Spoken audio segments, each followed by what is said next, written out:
All right, sweet. So I've hit record.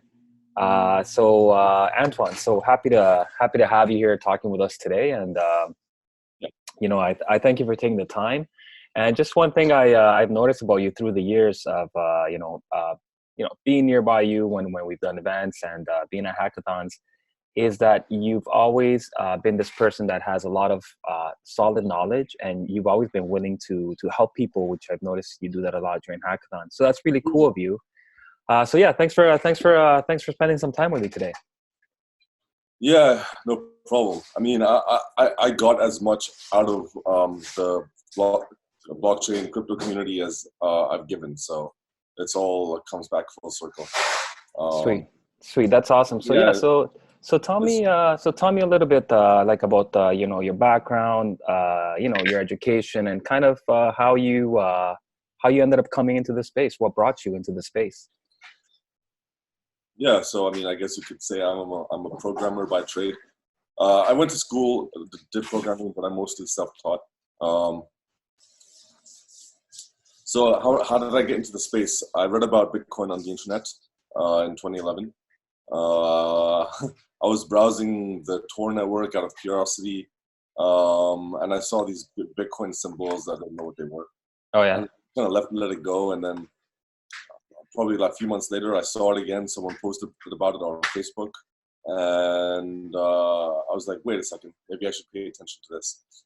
And I did, and I bought some in 2011 when it was like $2. That was on Mt. Gox, which went down, and I lost a lot of Bitcoins on there again. But Damn. yeah. So I have like a whole story.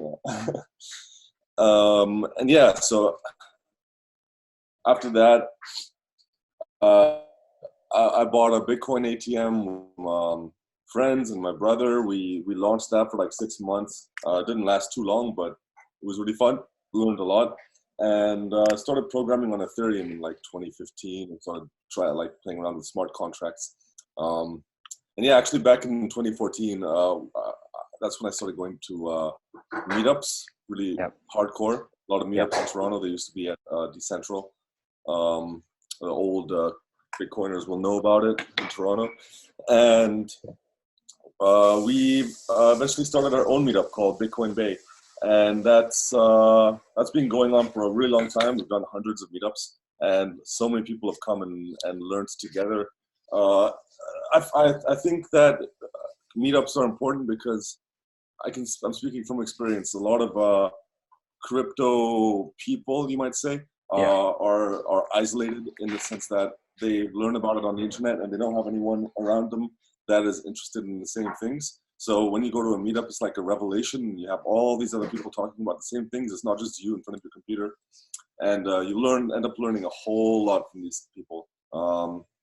They break your misconceptions, all kinds of different things, bring up new ideas, new projects, new concepts, and it's just like magic happens at meetups because it's a place where co-founders will meet each other.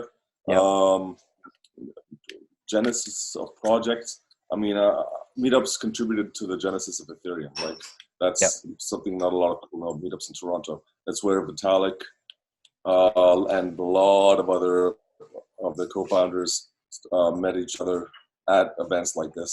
So it's really cool to be able to go to a place where you never know what's going to happen, and something amazing can come out of it. So that's pretty incredible, Antoine, because I mean you said quite a few things that are actually like very, very interesting. I mean, one thing I've heard from what you said is, man, you were like as early as it gets, and more than just kind of just reading about it. You actually went in and like, wow, you, like you're saying, you guys purchased an ATM. You're buying Bitcoin when it was at $2. So that's like as early in the bell curve as you can get, right? Yeah, So I highly value the hands-on aspect of things. Something that's a lot of people easily overlook. Because a lot of people talk about theory and ideas, and that's amazing. But yeah, you can have incredible theories and incredible ideas and incredible knowledge, but some people have like that incredible knowledge, but they don't even end up sending a simple crypto transaction. It's like once you have the theory level, like a lot of it, really when you do hands-on activities, that just adds a multiplier effect, even if it seems super basic. So it's really, really important to do hands-on. And I'm mentioning that because it's something that's often overlooked. And yeah, you're right. Once I start finding out about Bitcoin, like I'm within 2 weeks, I probably bought some. And yeah, I've been doing a lot of hands-on stuff, ATMs. Now I'm focusing on like hands-on smart contracts, application building, and that kind of thing. That's really cool. And you know, you said something I can identify with, and it's yeah, like not just giving lip service, but you know, experimenting, getting in and getting your hands dirty. Yeah. You know, that's what we do with, you know, like we encourage people to open their first wallets. You know, we talk to people and tell them our ideas, and people discuss, debate ideas. But one of the key things we do is we get people actually handling crypto, doing transactions, interacting with dApps, and that kind of thing. You know, so Antoine, starting really basic, really simple, but it's important to make that. So let me ask you a question. Let me ask you a question. So why do you think it is that a lot of people are interested and are, you know, passionate, excited, but they're actually not really actually, you know, using it or practicing what they're talking about? Why do you think there's that disconnect between, you know, talking about it and being a person that is a believer and not really using it? What do you think is going on? Because it's hard, and people. I mean, the funny thing about hands-on practice is you don't recognize the full value of it until you actually do it. There's all these little things you don't even realize once you start doing it. Like once you start doing the actual practice, you have all these things that start coming together, all the pieces of the puzzle that you didn't even like conceive of. Totally. So it's not like a lot of things can happen that are non-obvious. So like you just have to kind of just get your feet wet and take a leap of faith when it comes to doing like simple hands-on crypto activities, whether it's just sending transactions or using a dApp. It might seem useless before you actually do it, but once you start actually doing it, there's a lot of cool, interesting things that happen that you would never have predicted. So hey, so I think what I'm getting from what you're saying. Yeah, sorry, I was gonna say I think what I'm getting from what you're saying is the more you practice, the more you discover, and the better you get at it, and then the more you're able to kind of take advantage of this you know, of the shift of how people are gonna start. You never know what's gonna happen. You never know what's gonna happen. You know, like say Anthony Diorio, who started the meetups, could have said, I'm going to start some meetups at a bar. It's probably going to be low value, just a few people just having a few drinks and talking about it. You know, like, why isn't this a waste of my time? But no, he just did it. Didn't ask questions. He just did it. And then he became like an early adopter and co-founder of Ethereum. I mean, totally. To an extent. And I mean, that kind of thing, just hands-on practice, is like, I'm not even sure what analogy to use. It's like if you actually want to get your feet wet in the ocean, and then how else are you going to discover all of the magical life in the ocean? You know, you wouldn't know it's there. It just looks like water, but inside is like magical treasures like you wouldn't believe. But you just have to go like dip your feet in it. Yeah, and you know what? It's true, because I know as human beings we tend to fear what we don't know. Until you're right. Like the ocean is scary and it's cold, but then once you get your feet wet and then it starts to warm up, you're just like, man, this is incredible, right? Yeah, exactly. Like I would never have discovered this if I hadn't taken that first plunge. Hey, Anton, so let me ask you a question. So here's a question for you. So, man, you've been in it when it must have been really much more complicated and risky, right? So now, how do you see the space? Have you seen the amount of evolution that you thought would have happened since 2011 when you started to kind of read into it? to now, and how do you see it from 2020, which we're in right now? Yeah, it's always a paradox because things seem to move slower than you would have expected, and then things seem to move faster than you would have expected. But like I would say, on a general level, like my individual projects are moving slower than I would have expected, but the kind of like the ecosystem um, has in some ways been moving extremely fast, and of course that is what I expected. But Yeah. So what do you yeah, think I about mean, what do you think I about just expect now? things to move super fast. So like I would say tech is moving really fast, but Yeah. adoption is moving slower than we would have expected.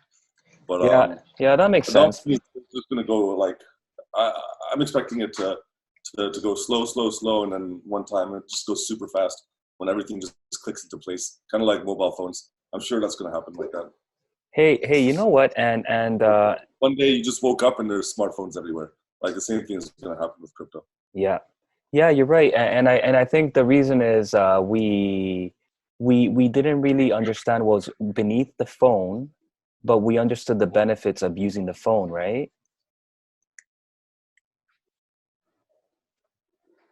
Um, Sorry, can you say that again? Yeah, I was gonna say, so it's kind of like we didn't really understand the tech and the hardware and software that was underneath the phone, but then we understood how powerful the tools were and how much they can add value to our life, and then we just Yeah. started to So pick it up, right?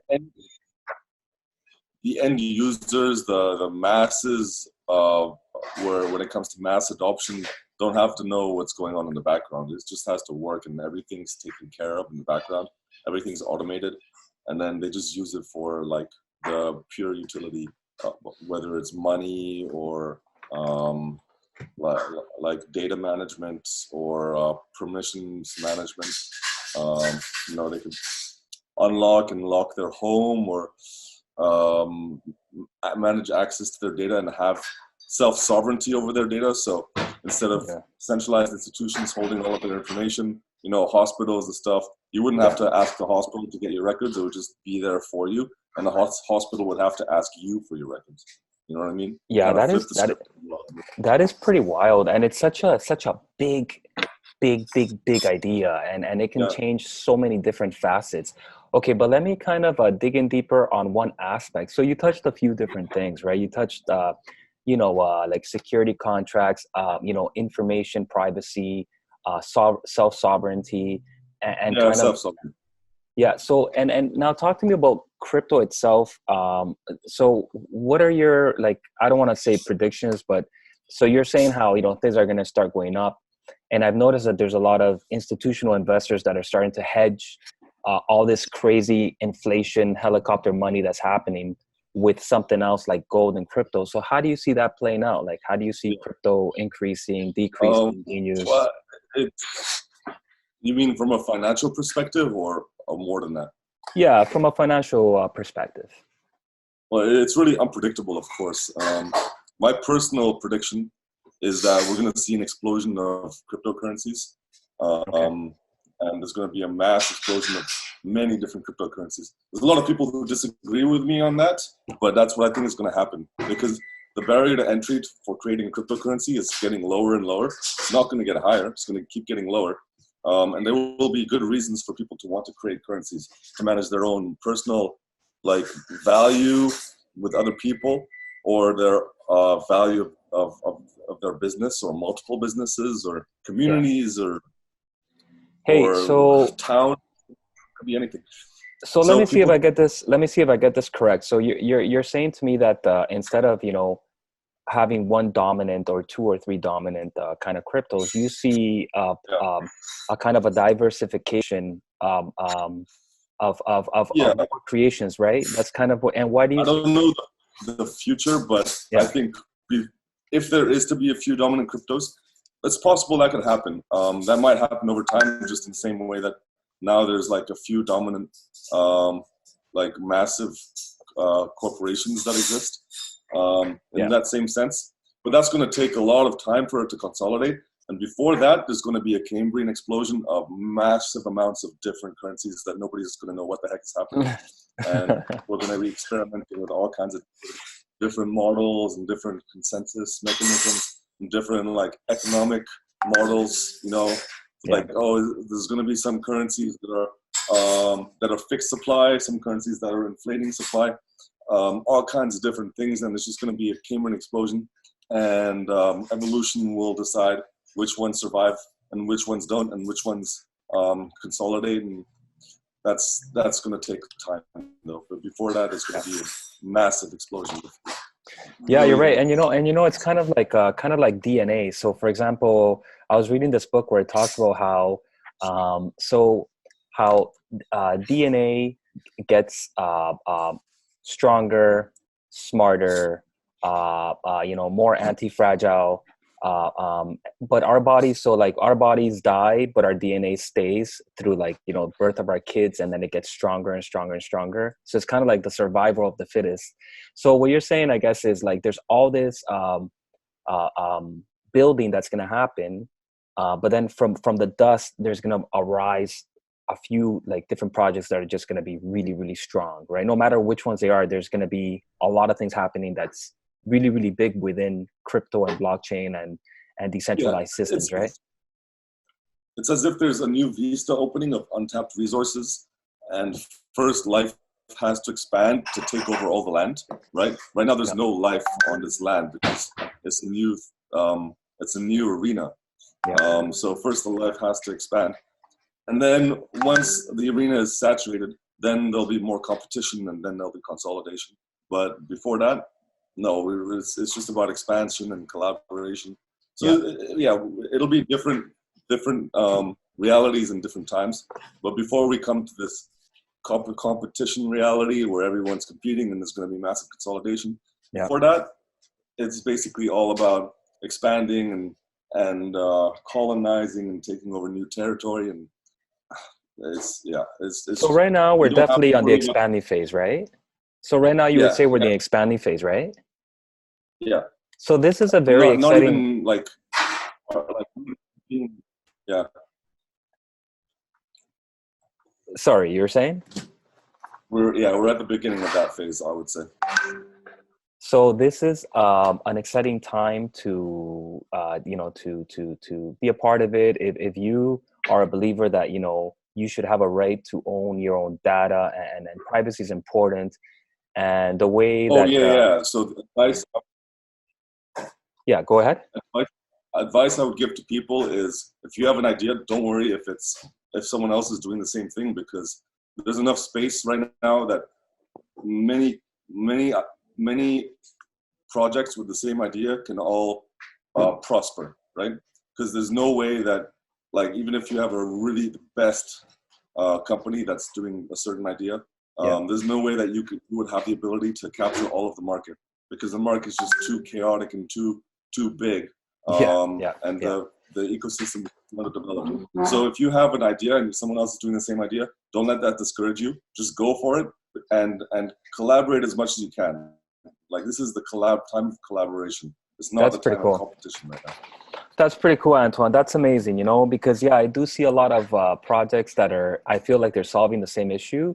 And I thought about how that works. But now that you're saying that, it actually makes a lot of sense, because you're right. The market cap is so massive. Even if there's 4 major players, there's still so much territory that you can, be the dominant leader within that land. That, I mean, essentially, it doesn't even matter if you're, well, sorry, I should back up. It's not that it doesn't matter. It's that you shouldn't be dissuaded from creating something that you think is powerful if somebody else has already started, I guess, right? So exactly. So the amount of space for the entire ecosystem to grow in is so massive that you don't have to worry about other people being a bigger fish and eating you. Like, you'll just grow in this direction and they'll grow in that direction, and there's space for everybody. And not only that, but you don't have to worry about being the optimal project, the optimal company, because nobody's the optimal company. We haven't figured stuff out yet. Now is the time for experimentation, right? That's So awesome. That is awesome. Hey, that is really, really cool because you know what that says to me is, especially because I mean, you've been actually doing it. Like, you know what I mean? Like we're talking, okay, you know your theory, but you're actually practicing the stuff. And that's really cool because somebody might say, oh no, you know, I want to create like this tool, but oh, it's already there. So that's really cool. And hey, Antoine, so I remember like we were at a hackathon like a few years back and you were talking about bounties. And I hate to say it, I had no clue what the hell you were talking about. And I was kind of embarrassed to ask you, right? I was just like, yeah, right? So now I know what they are, but why don't you explain to me why you're interested in bounties and what exactly are bounties? yeah, so bounties is something I'm interested in implementing for Bitcoin Bay, as well as any other project that's interested. Okay. And it's kind of like a social mechanism. Like a social. It's a cross between a like a social mechanism and a technical mechanism, Okay. um, which just it's a way to add incentives for any task. So take like um, any sort of like forum where people help each other out, like Stack Overflow.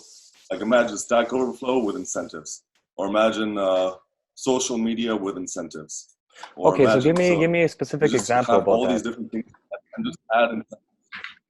Yeah, so Stack Overflow with incentives. Are you familiar with Stack Overflow? People No, just come on, they ask programming questions. They have like a programming bug that they want to deal with, yeah, and they just post on Stack Overflow, and then they post their question, and someone will come and answer, right?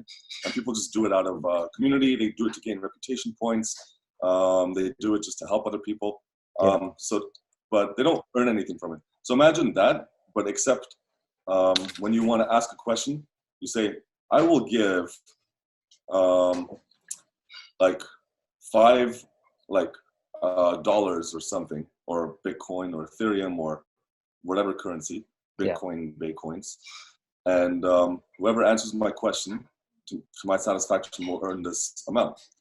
So that would actually probably motivate people to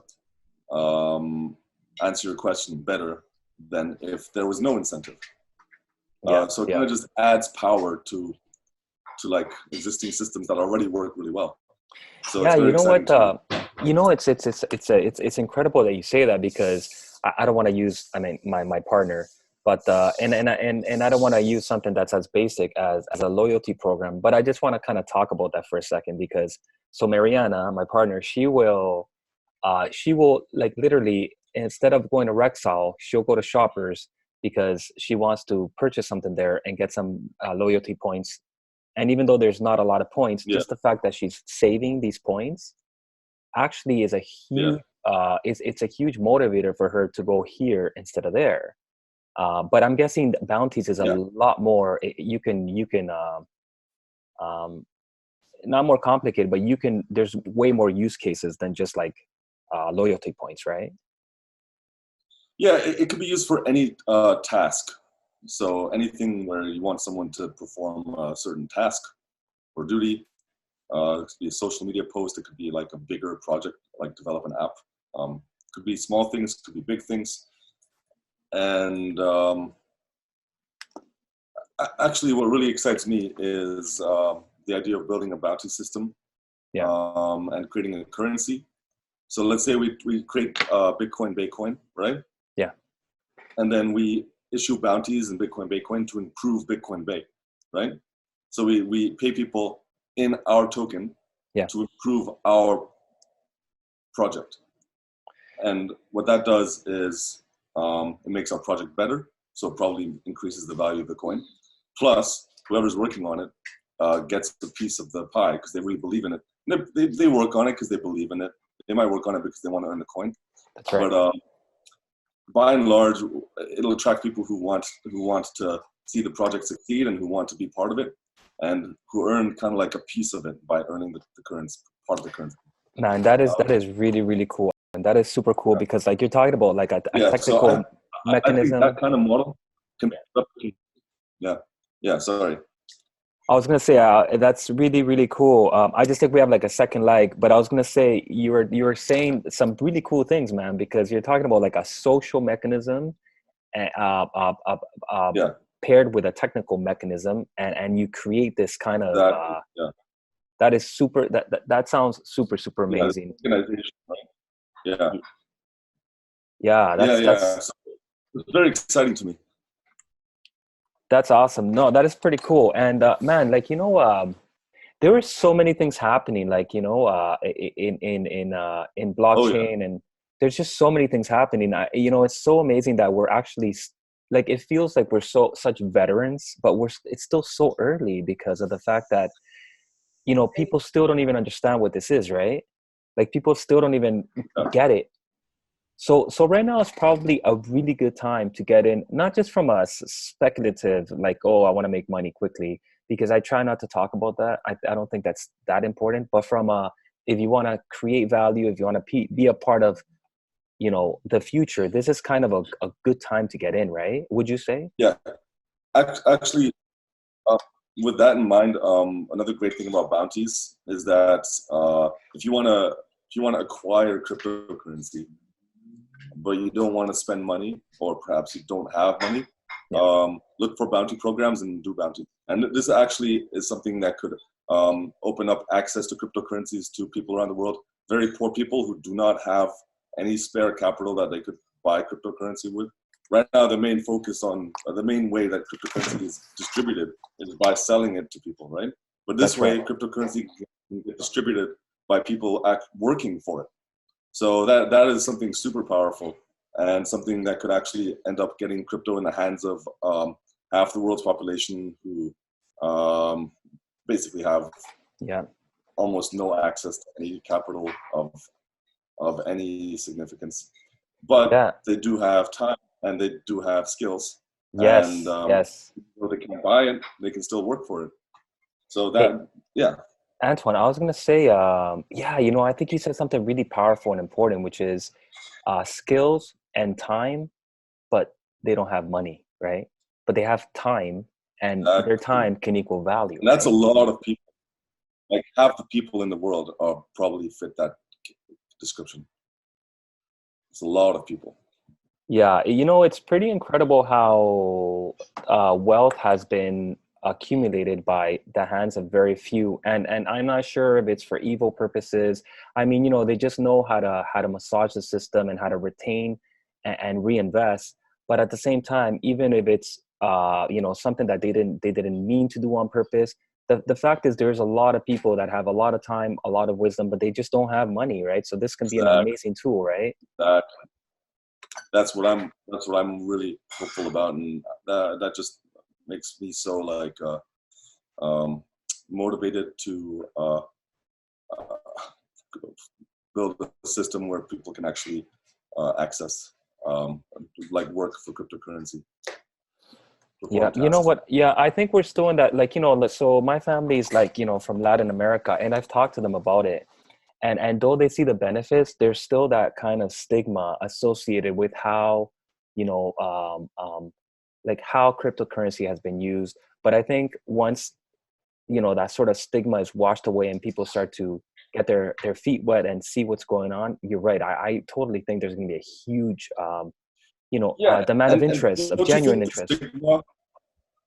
Don't you think the stigma would be a lot less if they didn't have to put any money in? I do, because it's a way of getting skin in the game without putting money, which you're kind of thinking, okay, do I buy a loaf of bread for my family, or do I invest in this thing that I'm not sure about? So you're right. I think that's an amazing And way of yeah, getting money in. is perceived as a great risk, more so than exactly. Hey, Yeah, Antoine, and so okay, so that's cool, man. Bounty is amazing, and I'm glad we talked about this because I don't think people know as much as they should know, but it's okay because, like you're saying, this is still very nascent, and mass still yeah. doesn't know. They just know about Bitcoin and Bitcoin's price. But hey, so talk to me about any upcoming trends that you see right now, that you see that are starting to kind of build up. Yeah. I mean, upcoming trends. One of them is the emergence of like mass adoption of stable coins will probably come earlier than mass adoption of other cryptocurrencies. So people will be using digital dollars and digital pounds and How do stable coins work, currencies like Antoine? that, where they're based on like crypto protocols, just because it's more decentralized, less it's like more permissionless. People will be able to send it for and say dollars in a bank account.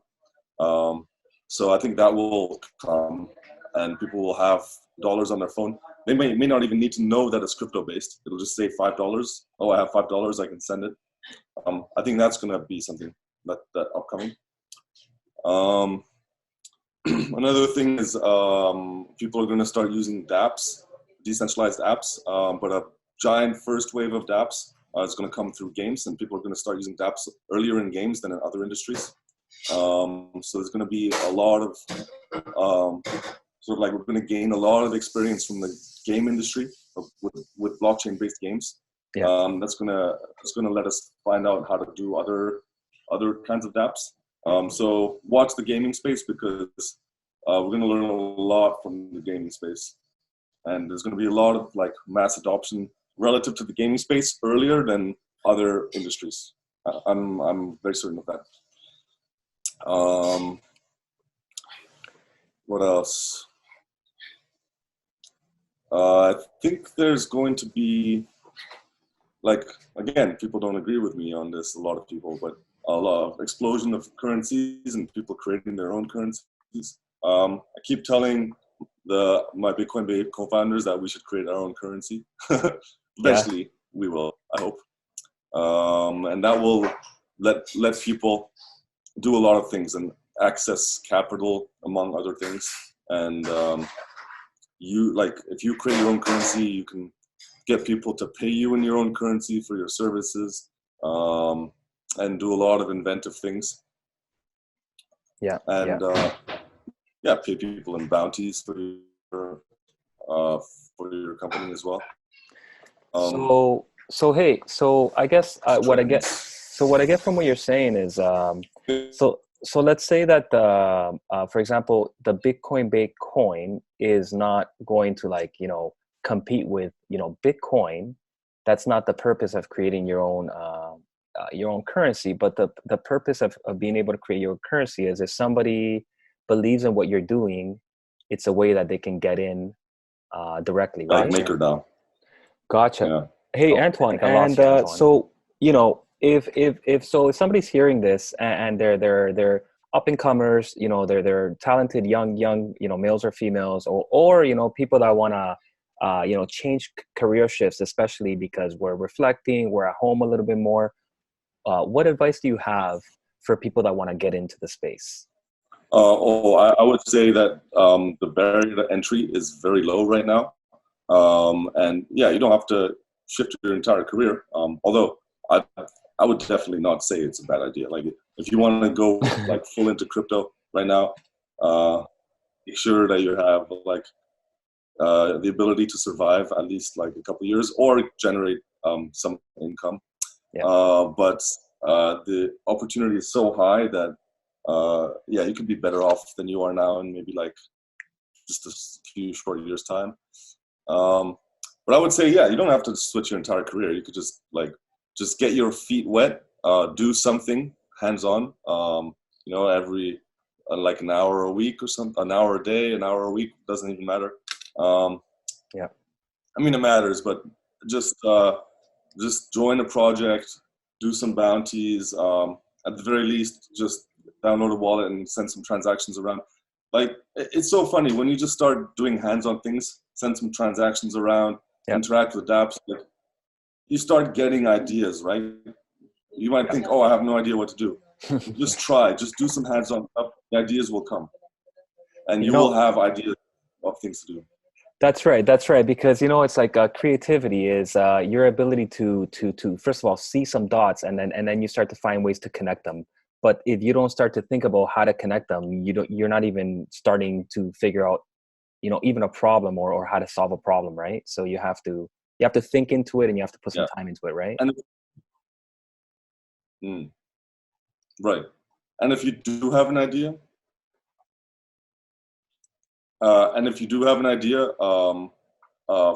just find a simple way to test it out. Like, that's so important. Just test it out, see how it works. Even if it's in a small way. Like, yeah, I mean, it might be a big idea, but it better work in a small way. Like, otherwise, it might not work at all. So just test them out. Like, never underestimate the importance of like small hands-on activities. Even if what you're trying to do is a really big idea, it's still important to do small hands-on activities. Better than Antoine, nothing at all. Much better. That's awesome, man. And I know you are practicing what you preach, and I know you are being genuine, because I just want to bring it up again that, at the hackathons that I've attended, I have seen you personally going to all the teams and offering your mentorship and guidance. And I've seen teams, vibe off that and feel more confident. And I'll just kind of pairing into that I'm saying, if if somebody wants to get in touch with you, or with Bitcoin Bay, what are the best ways to get in touch with you? Yeah, find the Bitcoin Bay meetup page, and just send me a message on meetup.com, or find the Blockchain Developers United page. It's the other meetup I run for developers. Send me a message there if you're interested in doing like developer related things. Cool. Yeah, I mean, don't hesitate to reach out to me.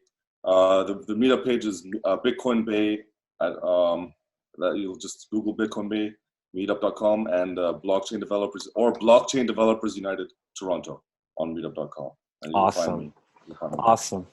That's good stuff, Antoine. And listen, hey, I even learned a few things, and I had a great time talking with you, and I appreciate the fact that you're just not going. You're not going with where everybody is. You have your own set of thoughts. Even on some such things as like, you don't think, there's a lot of things that you have a very, a very different opinion, or a very specific opinion. But that's why it's always good to talk with you, because, you're a person that's actually, putting in time, and you have these great ideas. And so, hey, I just want to say thanks for your time, Antoine. And yeah, we should try to do this again sometime in the future. No problem. For sure. I'd love to. Thanks. Awesome, Antoine. Thank you. Take care. Thank you. Bye. Bye.